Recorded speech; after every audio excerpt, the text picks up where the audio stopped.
The first time I broke 3 different places in my face, and I have 3 metal plates and 13 screws. This former downtown cyclist named Tom is describing the condition he was left in after being hit by a car on 2 separate occasions while biking. And the second time I broke my whole left hand. I got fired over it because I had to miss so much work. He says since the downtown bike lanes have been installed, it's made it much safer for cyclists. The traffic is kind of like, people don't really respect cyclists. The bike lanes, they get you out of that immediate path of cars. Keelan Schulten has been a cycling enthusiast for years. He says these days his bike is his main mode of transportation. I cycle all year round. My bike is very good on gas. Anytime I'm getting around town, I'll use my bike. If it's really miserable, I might catch the bus, but mostly it's the bike. On May 14th, Lethbridge City Council voted 8-1 in favor of keeping the lanes while agreeing to have administration monitor bike lane usage, safety, and modifications to address other issues that may arise, and then report these findings back to the Standing Policy Committee in summer of 2025 and again in 2026.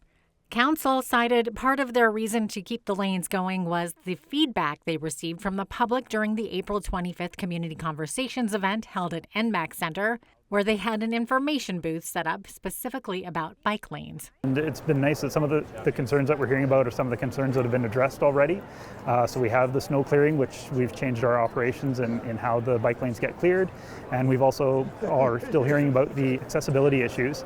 And we've been working on those. We've taken out a few of the concrete blocks so that we could improve access to the adjacent businesses and such. That, as well as the May 2nd Standing Policy Committee meeting, where they heard from several members of the public, both for and against bike lanes. We don't need to have bike lanes, in my opinion, and I feel that bike lanes can give cyclists a false sense of security.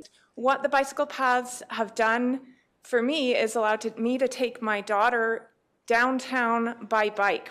I question how many people are these catering to 1,000 people, 2,000 people? How much was the cost to do this? If stepping over a curb is the issue for a person with disabilities, and I'm sure it is, then there's 2 issues. There's the first curb and there's also the second one. I just feel like it's just a weird thing to just throw everything out because there's just some problems that we need to iterate and figure out together. There was an inadequate amount of business consultation before this process began. Council's motion also approved the extension of the construction on the 7th Street lanes from 4th Avenue to 7th Avenue South. That will begin later this month. The impending construction on the street has business owners like Paige concerned for her walk-in business. The construction is going to be a huge pain. We are a walk-in business, obviously. Being a tattoo shop, we are. Like, a lot of people do walk-in, spur-of-the-moment kind of thing, so it's really frustrating to have construction. As a cycling community in Lethbridge, I want to make sure people are getting out and supporting these businesses. For Bridge City News, I'm Jeanette Roche.